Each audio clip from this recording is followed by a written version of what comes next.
Consumers, we can vote with our dollars and support regenerative producers. Start small, plant a cover crop, fence a pasture, try rotational grazing, observe and adapt. Cover the soil, minimize disturbance, maximize diversity, integrate livestock, maintain living routes. Every step improves your land, your profitability, and your legacy. Dead soils come back to life, teeming with worms, fungi, and wildlife. We have the knowledge, tools, and examples. Now we need the will to change. A proper introduction. All right, everyone, how are you doing? Let's have a little chat about something really, really important. It's all about food, my favorite subject, as you know. But we're not just talking about whipping up a lovely bit of grub in 30 minutes. We're talking about something bigger. We're talking about making sure everyone, and I mean everyone, your nan down the road, a kid on the other side of the world, has enough good, proper food to eat. It sounds simple, doesn't it? But blimey, it's a massive puzzle we've got to solve together. So, let's get stuck in and figure this out. Think about your dinner last night. Was it tasty? Did you have enough? Now, imagine going to bed with a rumbling tummy. Not because you're on a diet, but because there was simply nothing in the cupboards. That's the reality for millions of people. And honestly, it's just not right. We live on a planet that grows more than enough food to feed every single person. So the problem isn't about not having enough food. The problem is about how we share it. It's about fairness, or the lack of it. This isn't just about charity, it's about building a better, stronger world for our kids. Over the next few pages, we're going to break it all down. No confusing jargon, no complicated stuff. We'll look at what this idea of fair food for all really means, the hard facts, the places where things are going wrong, the reasons behind it all. It can be a bit of a tough topic, I won't lie, but it's one we need to face head on. Because once we understand the problem, we can start finding the solutions. And trust me, there are solutions, and they are simpler than you might think. So grab a cuppa, get comfy, and let's talk. This isn't about making you feel guilty about that extra slice of cake you had. This is about opening our eyes and our hearts. It's about understanding that the food on our plates is connected to the health of our communities, the happiness of people everywhere. It's about igniting a little spark in all of us to make a change, one small, brilliant step at a time. It's a food revolution, and everyone's invited to the party. Let's do this. So, what's all this chatter about equitable food distribution? Let's strip it back. It sounds a bit posh, but all it really means is making sure everyone has a fair chance to get the good food they need to be healthy and happy. It's not about giving everyone the exact same plate of food. Your mate Bob might love a curry while you fancy a lovely pasta. It's about making sure both of you can get fresh, nutritious ingredients, no matter your money or where you live. It's about fairness, simple as that. Imagine a massive, beautiful apple tree, absolutely loaded with juicy red apples. Now, equal distribution would be trying to give every single person 5 apples. But what if one person is a tiny baby who only needs 1, and another is feeding a family of 6 and needs 20? Equitable means looking at what people actually need. The family gets the 20 apples for a gorgeous crumble. The baby gets the 1 they can manage. Everyone gets what they need to thrive. Right, let's get real. This isn't far off. It's on our doorstep and worldwide. Let's talk about food deserts. It's easier to buy a lottery ticket than a fresh lemon. You might travel miles past fast food and snack shops just to find decent fruit and veg. For families with little kids, for older people, that's a massive challenge. It's not fair, is it? Farmers grow global staples, yet get a tiny fraction of the final price. After everyone else takes a cut, they're left struggling to feed their own families. That's bonkers. About 1/3 of food produced is lost or wasted. 1/3 perfectly edible food gets tossed. Supermarkets, restaurants, even our homes, all that energy, water, hard work, into the bin while millions go hungry. A tragedy and a scandal. Nearly 800 million people went to bed hungry last year, more than 10 times the UK's population. At the same time, Obesity soars. Too much of the wrong food in some places, not enough of the right food in others. The system's out of whack. So why does this happen? A massive part of the puzzle is poverty. It's the big one. When you're struggling with rent, electric, and transport, food is the thing you can cut. People buy the cheapest, most filling foods, not the healthiest. Another reason, how food travels. A massive, complicated business with power in a few global hands. They control from seeds to shelf, and let's be honest, the goal is profit. Crops flow to profit, not always to people in need. It's profit over people. Conflict devastates food. Farmers can't reach fields. Roads blocked, shops destroyed. Food even used as a weapon. In places like Yemen and Sudan, children suffer not for lack of food globally, but because war and politics block it. Climate change brings floods and droughts, wrecking crops and spiking prices.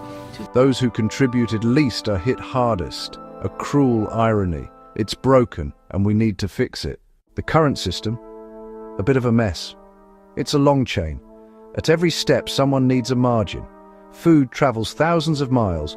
Farmers get less, we pay more. Perfection standards fuel waste. Wonky but delicious produce gets rejected. Perfectly edible, delicious, nutritious, chucked for looks. We value how food looks, not how it nourishes. Food just appears, so we undervalue it and waste it. When you've watered, watched and harvested your own, you'd never throw it away. Rebuild connection to food and farmers. We rely on a few crops. A disease or bad harvest can shake global supply and prices. We used to eat more varieties, better for our health and the planet.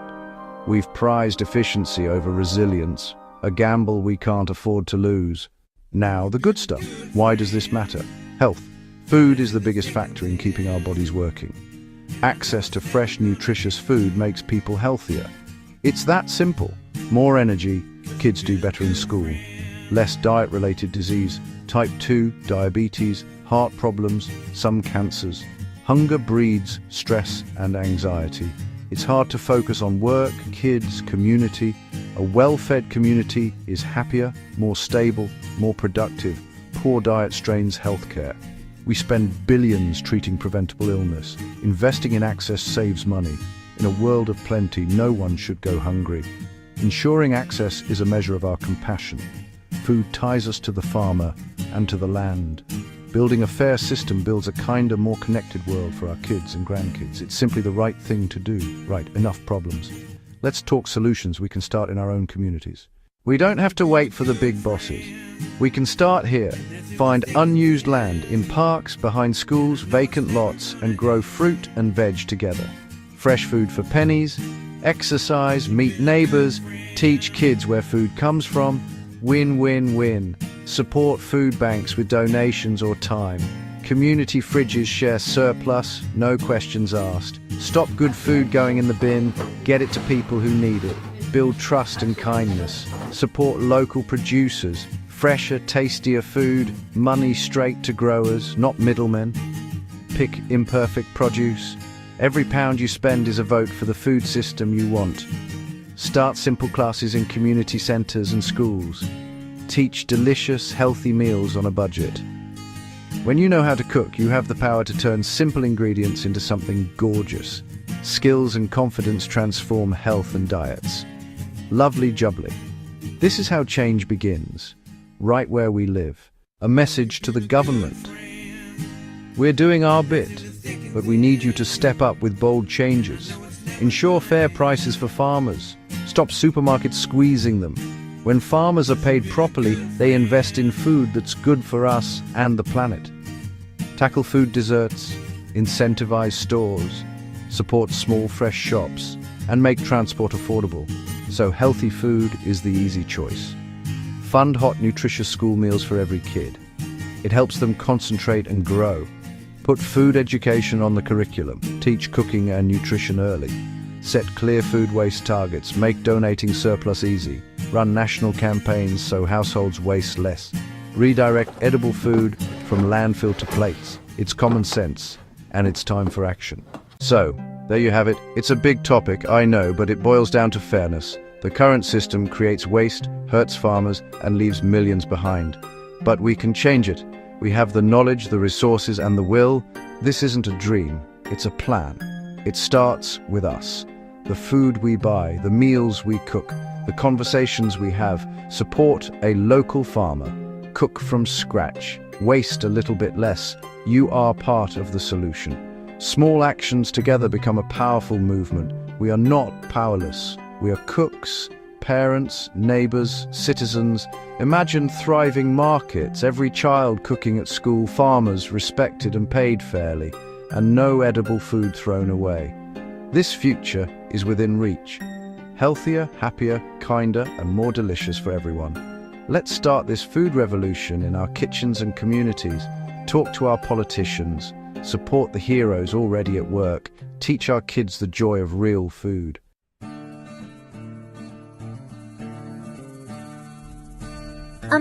Hello, I'm Rania, and I dream of a world where everyone has enough to eat, you know? But it's not easy. My little farm, it's struggling.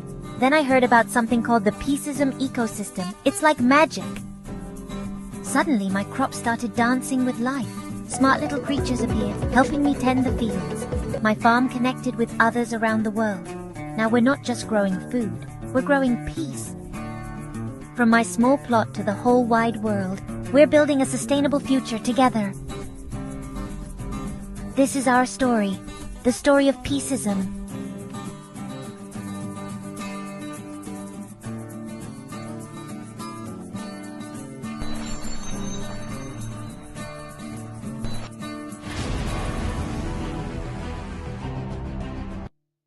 Right then, let's get stuck in. When we talk about equitable food distribution, what are we really on about? It sounds a bit posh, a bit complicated, but it's actually dead simple. It means everyone, and I mean everyone, gets a fair shot at having enough good, nutritious food to eat. Every single day. It doesn't matter if you live in a massive city or a tiny village. It doesn't matter if you're rich or poor. It means your postcode or your bank balance shouldn't decide whether you get to eat a proper, lovely meal. It's about fairness. Simple as that. It's about making sure that the amazing food we grow on this planet actually reaches the people who need it. So, what's the current situation? Honestly, it's a bit of a dog's dinner. Our modern food system is a marvel in many ways. We can get strawberries in winter, spices from the other side of the world. But look under the bonnet and you'll see some serious problems. The biggest issue is a massive disconnect. We produce more than enough food to feed every single person on the planet, yet hundreds of millions go to bed hungry every night. How can that be right? It's completely bonkers. The food is there, but it's not getting to them. The system is broken. Too often, it's designed for profit, not for people. Food travels thousands of miles. The price gets bumped up at every step. This makes it expensive for people on low incomes. Supermarkets might be piled high, but if you can't afford it, it might as well be on the moon. This creates food deserts, fast food joints everywhere, nowhere to buy fresh, affordable fruit and veg. So people are left with unhealthy, processed options, which leads to a whole host of health problems. On top of the hunger, there's the waste. A huge chunk, around a third, never even gets eaten. It gets chucked away, fields, shops, restaurants, even at home. It's upside down. Let's talk numbers for a minute. I promise to keep it simple. The facts are staggering. Globally, we throw away about 1.3 billion tons of food every year. That's a billion with a B. Imagine a massive queue of bin lorries around the earth 7 times. All of that is food that could have been eaten enough to feed around 2 billion people, while over 800 million don't have enough to eat. The maths doesn't add up. It's a moral and logistical catastrophe. Waste happens everywhere, from the farm, from wholesale and shops, to your fridge. Farmers grow more than they can sell, or weather hits. But a lot is cosmetic wonky carrots, blemished tomatoes, perfectly edible, rejected for not looking pretty. Shops overstock to look abundant. Unsold gets binned. Restaurants guess demand. Leftovers go. At home we overbuy, store badly, misread dates, and chuck leftovers. Millions of small wastes add up to a mountain.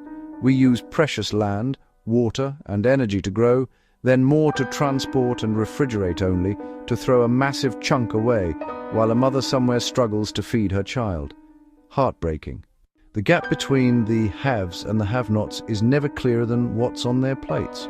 For wealthier people, food is about choice, abundance, pleasure, 20 kinds of bread, exotic fruits, organic, gluten-free, vegan, plates piled high, sometimes more than we can eat. We worry about calories and carbs. Too many choices can be the problem. For people living in poverty, food is not about choice, it's about survival. Enough calories to get through the day, fresh fruit, lean protein. Whole grains become unaffordable luxuries. Diets skew to cheap, calorie-dense but nutrient-poor foods. Not from ignorance, it's cost. Cruel paradox, in the same city, some face obesity and type 2 diabetes, others face malnutrition, and you can be overweight and malnourished at the same time. Poor diets from birth affect development, concentration, health, trapping families in poverty. Food shapes your health, opportunities, and future. The rich plate versus poor plate is a major injustice we must fix. Right, enough of the doom and gloom. We know it's a mess, so what's the solution? What does a fairer food future look like? We value food properly and waste as little as possible. Imagine supermarkets with perfectly imperfect sections. Wonky veg sold at a discount. Near sell-by food is routed via simple apps to charities, soup kitchens, food banks, getting to people who need it. Stronger links between farmers and eaters. Food travels less, local networks grow. Support small-scale farmers, diversify crops, sell directly to communities, farmers markets, CSA shares, local shops, fairer prices for farmers, fresher, more nutritious food for us. Education is massive. Teach where food comes from, how to grow it, and how to cook simple, healthy meals. Every school, a garden and a teaching kitchen. Kids connect to food and waste less. A fair system makes healthy food easy and affordable. Subsidize fruit and veg, make ultra-processed junk more expensive, ensure community kitchens and gardens, design towns without food deserts, built on community, common sense, respect for farmers, and the food itself. So, you're fired up. Right, what can I actually do? It can feel massive, but small actions add up. Start at home. Stop wasting food. Plan meals. Write a list. Buy only what you need. Get friendly with your freezer. It's your best mate. Half a loaf, whiz breadcrumbs, freeze. Soft bananas, banana bread. Be curious. Buy local when you can. Farmers markets, farm shops, or look for local labels. Cut food miles. Don't be a food snob. Wonky veg tastes the same. Buying it signals you care about taste and stopping waste. Learn a few basics. You don't have to be a chef. A simple soup, a pasta sauce, a lovely omelette. Cooking gives control, saves money, improves health, and fights waste. Get kids involved. Get your mates round. Make it fun. Use your voice. Talk to friends. Share what you learn. Write to supermarkets about waste and local sourcing. Ask counsellors about tackling food poverty. Our choices and our questions both matter. Don't think small actions don't count. They are the seeds of a food revolution. While individual actions are brilliant, the real magic happens when we come together.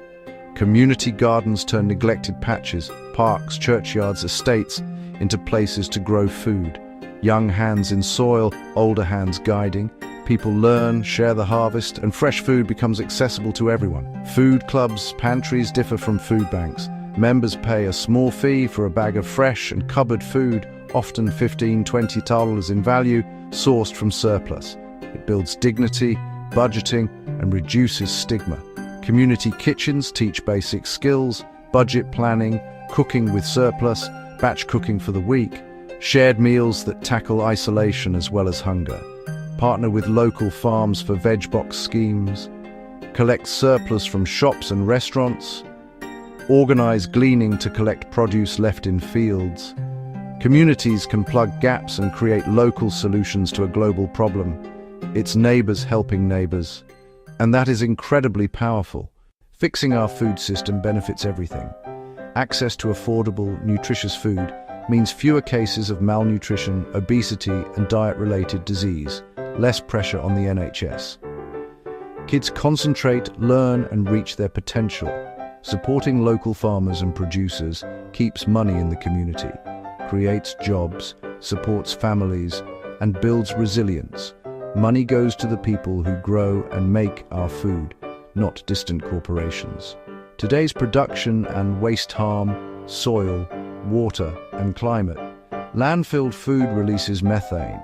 A fairer, more local, less wasteful system means less pollution, healthier soil, more biodiversity, and a smaller carbon footprint. Food connects us. Sharing, cooking, and growing together break down barriers, strengthen the social fabric, and reduce loneliness. A right to good food builds kindness, dignity, and justice. It makes our world a better, more compassionate place to live. So, there you have it. The food system is complex, but the solutions are simple and full of hope. Not an impossible dream, just common sense changes that transform the world. We already grow enough, the food is there. The knowledge and passion are there. We need to connect the dots for fairness, not just profit. Power isn't only with governments or big companies, it's in our hands too. Every time you buy a wonky carrot, cooked from scratch, or turn leftovers into something delicious, you cast a vote for a better food future and become part of the solution. When a garden starts or surplus is shared, we build fairness from the ground up. Small sparks light a massive fire of change, a ripple through our communities. We're on the cusp of a food revolution. People are asking where food comes from and demanding better.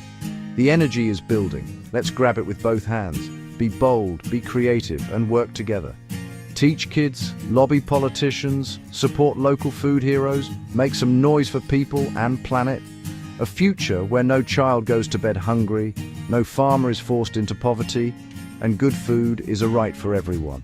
Let's roll up our sleeves, get our hands dirty, and get cooking for change. Come on, let's do this.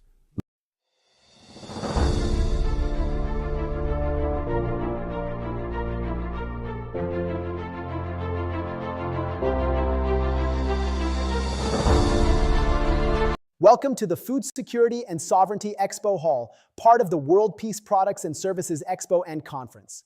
I am delighted to guide you through this immersive experience where innovation, technology, and sustainability come together to address one of humanity's most pressing challenges: how to feed the world fairly and responsibly. Food is more than just nourishment. It is the foundation of peace, health, and resilience. When communities have secure access to healthy food, they thrive. When they do not, conflict, inequality, and suffering emerge. That is why food security and sovereignty stand at the heart of the peaceism ecosystem.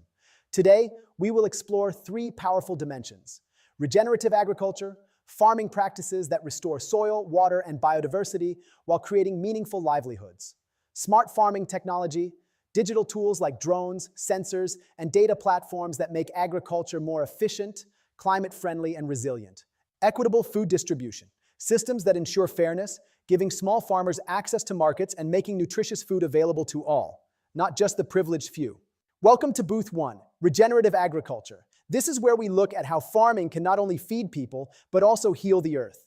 Traditional agriculture, especially industrial monocropping, has taken a heavy toll on our planet. Soil erosion, water depletion, and loss of biodiversity are just some of the consequences. But regenerative agriculture is different. It's based on the idea that farms can function like living ecosystems, restoring balance, capturing carbon, and creating livelihoods that last for generations. Let's look at some of the key practices that make regenerative farming so powerful. First, cover cropping and composting. Instead of leaving fields bare after harvest, farmers plant cover crops, plants like legumes, clover, or rye that enrich the soil naturally. These plants add organic matter, fix nitrogen, and prevent erosion. When combined with composting, farmers recycle waste back into the soil, turning farms into self-renewing systems. The result?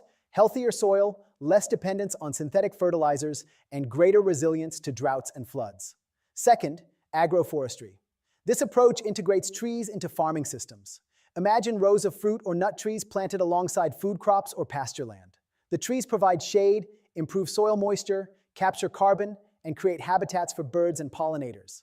Farmers gain multiple income streams, from timber, fruits, or nuts, while reducing risk and improving sustainability. Agroforestry brings back diversity to landscapes that industrial farming made uniform. Third, circular farming systems. This means designing farms where every output becomes an input. Animal manure fertilizes crops. Crop residues feed animals. Water is recycled. Nothing is wasted. These closed-loop systems mimic nature itself, where every part plays a role in sustaining the whole. Circular farming reduces costs, lowers emissions, and builds resilience against climate shocks. To see how this works in practice, let's explore a real-world example. For decades, cocoa farming was linked to deforestation and soil degradation. But in recent years, Brazilian farmers adopting regenerative methods have turned this around. They began integrating cocoa trees into agroforestry systems alongside native species. This restored local biodiversity, improved soil fertility, and revived wildlife habitats. At the same time, it created thousands of rural jobs, ensuring families could stay on their land with stable incomes. These farms didn't just produce cocoa beans, they rebuilt communities, ecosystems, and hope. And this is not limited to Brazil. Similar regenerative models are now thriving in Africa, Asia, and North America. Farmers are proving that with the right practices, agriculture can become a solution to climate change rather than a cause.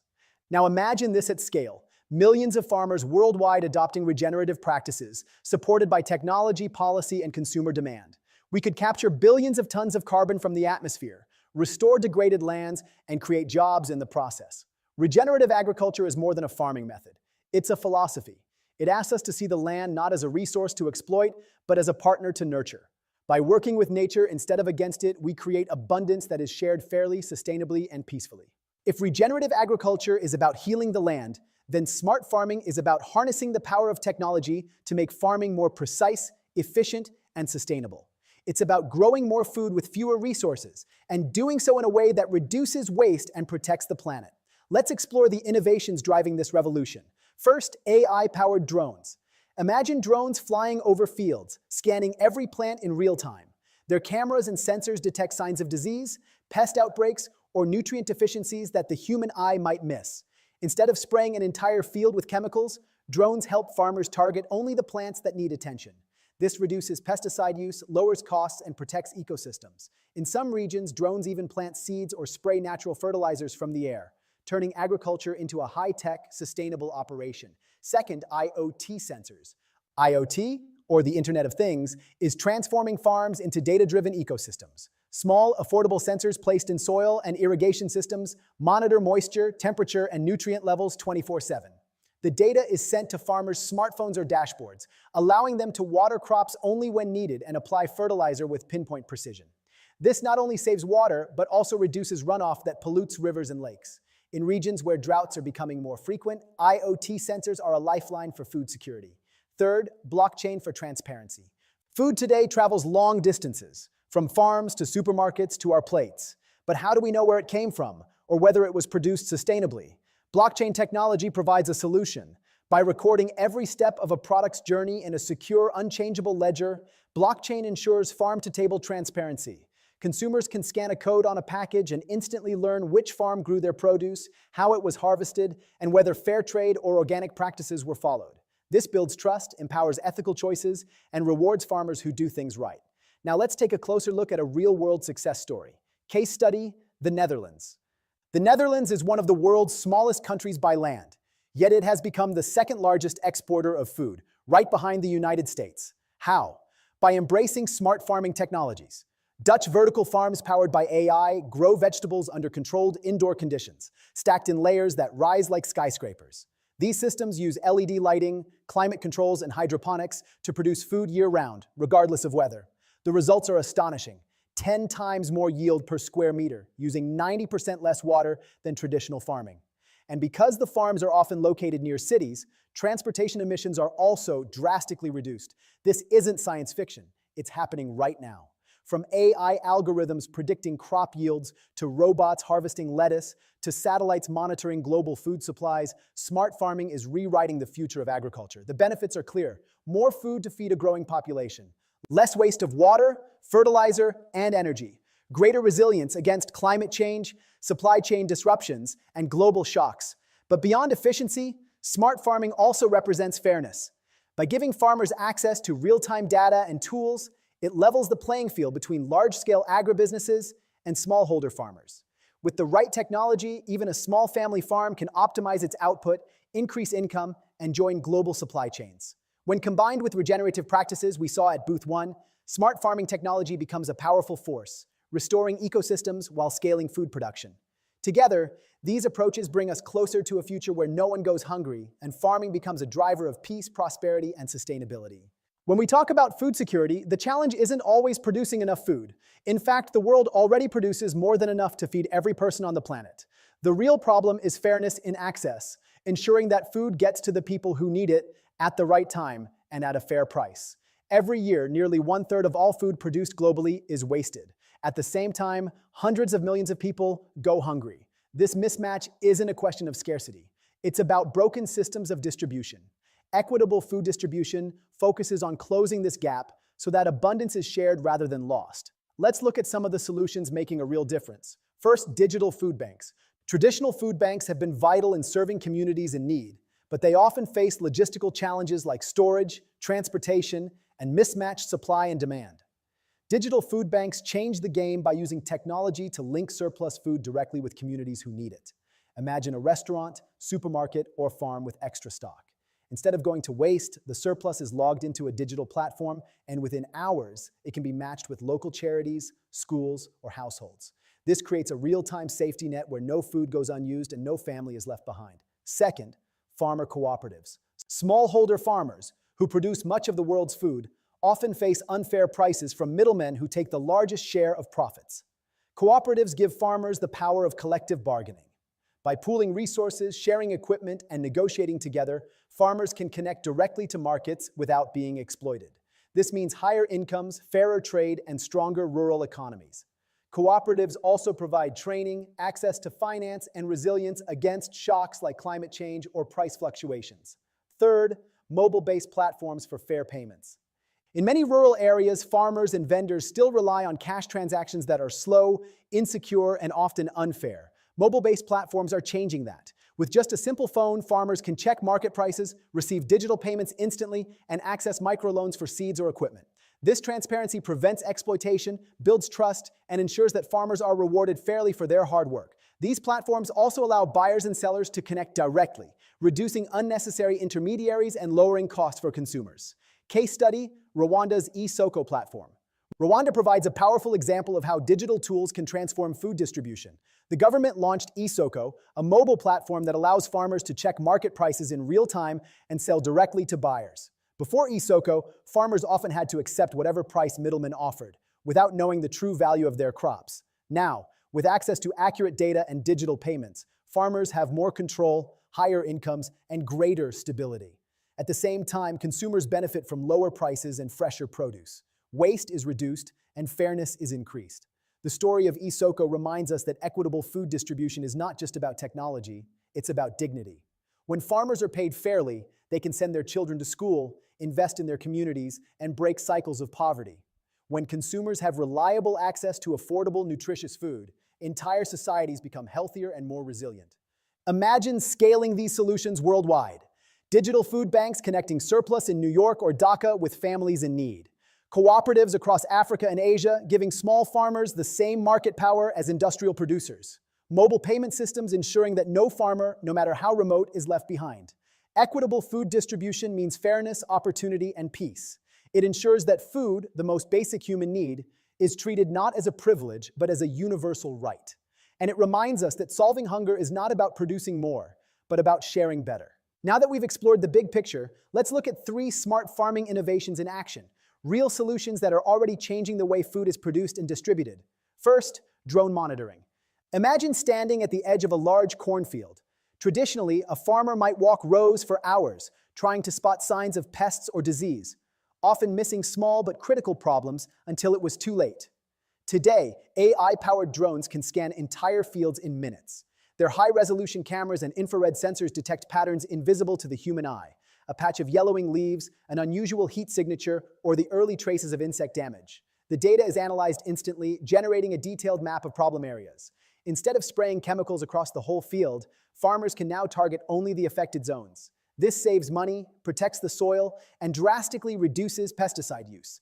It's not just efficiency, it's a leap forward for sustainability and human health. Second, vertical hydroponics. Picture walking into an apartment building in the heart of a busy city. And instead of a dusty storage room, you find a vertical hydroponic farm. Rows of leafy greens, herbs, and tomatoes are stacked floor to ceiling, growing without soil, using only nutrient-rich water and LED lighting. AI systems control temperature, humidity, and light cycles to optimize growth 24/7. Residents harvest fresh produce right where they live, reducing the need for long supply chains. This model, already flourishing in places like Singapore and New York, produces 10 times more food per square meter while using 90% less water. For crowded urban centers, vertical hydroponics offers food security without expanding farmland, proving that cities themselves can become sources of fresh, sustainable food. Third, the traceability app. Have you ever wondered where your food really comes from? With a simple smartphone app, consumers can now scan a QR code on a package of rice, fruit, or coffee and immediately see its full journey, from the farm where it was grown, to the trucks and warehouses it passed through, to the supermarket shelf.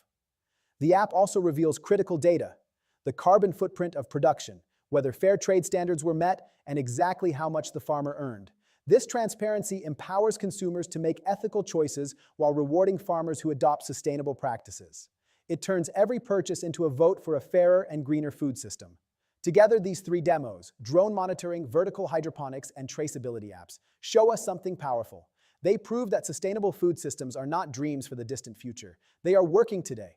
Farmers are using them. Cities are adopting them. Consumers are benefiting from them.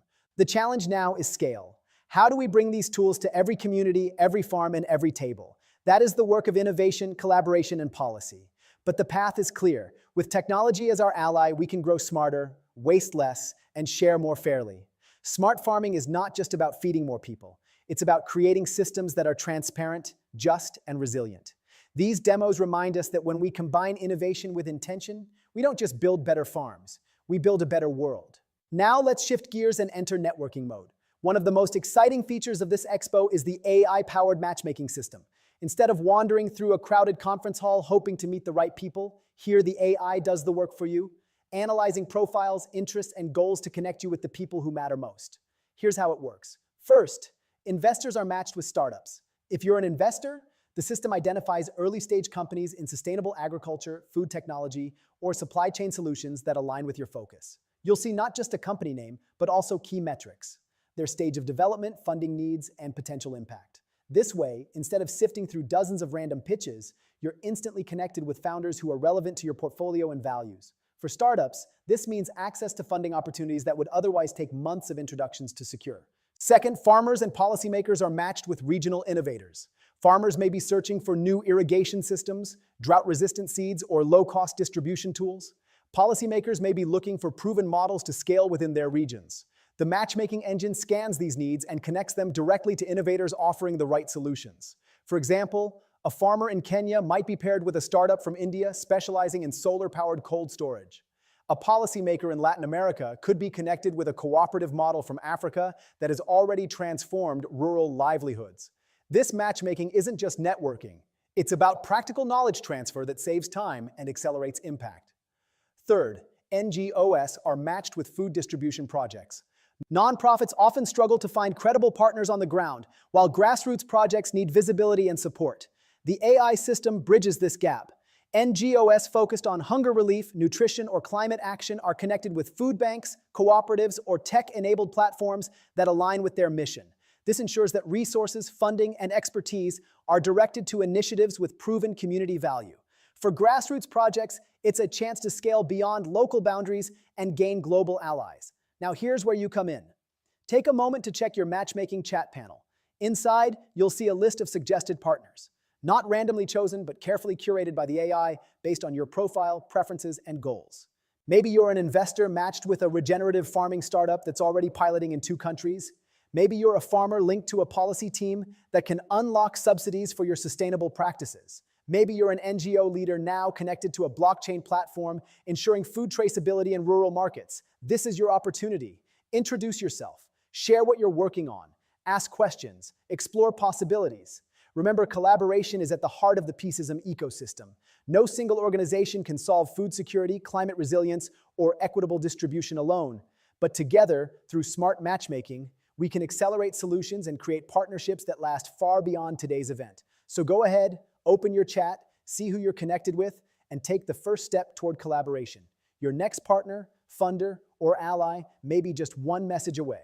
Thank you for joining us in the Food Security and Sovereignty Expo Hall, part of the World Peace Products and Services Expo and Conference.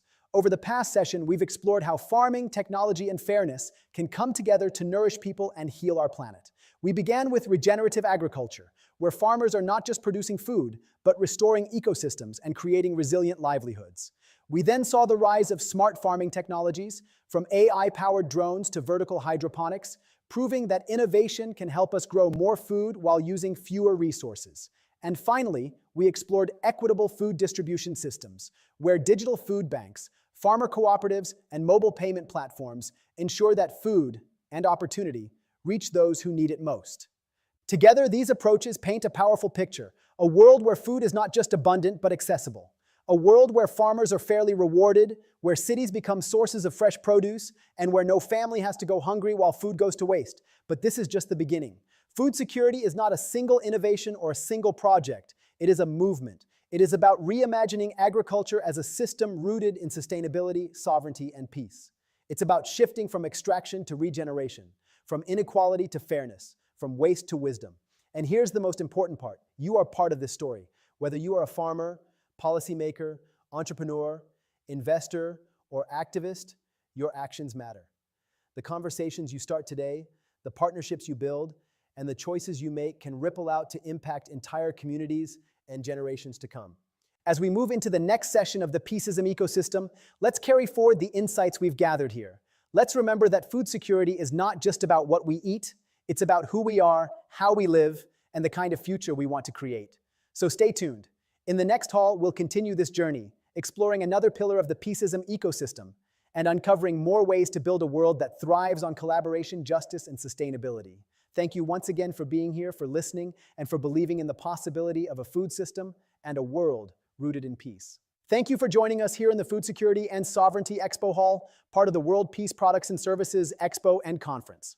Over this past session, we've taken an extraordinary journey together. We began by stepping into the world of regenerative agriculture, where farming is not simply about producing crops, but about restoring balance to ecosystems, protecting biodiversity, and creating resilient livelihoods for millions of families.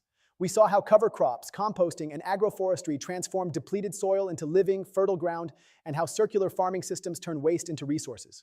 We learned that agriculture, when practiced regeneratively, is not a problem to be solved, but a solution to some of humanity's greatest challenges. From there, we entered the realm of smart farming technologies, where innovation meets sustainability. We witnessed AI-powered drones scanning fields in real time to detect problems before they spread, IoT sensors giving farmers the gift of precision in water and fertilizer use, and vertical hydroponics transforming city rooftops and apartments into abundant food sources. We explored how blockchain can create trust and transparency from farm to table, ensuring that every consumer knows not just what they eat, but the story of who grew it and how. The message is clear. Technology, when used wisely, allows us to grow more food with fewer resources, and in doing so, it empowers both farmers and consumers. And finally, we turned our attention to equitable food distribution, a reminder that producing food is only half the challenge. The other half is ensuring fairness, dignity, and access. We looked at digital food banks that redirect surplus to families in need, farmer cooperatives that protect smallholders from exploitation, and mobile-based platforms that ensure farmers are paid fairly and promptly for their labor. We saw how Rwanda's eSoko platform has empowered farmers to sell directly via mobile phones, boosting incomes while cutting waste. These models remind us that hunger does not exist because of scarcity. It exists because of inequality. By addressing access, we take a crucial step toward justice. Together, these three approaches, regeneration, innovation, and fairness, paint a compelling and hopeful picture.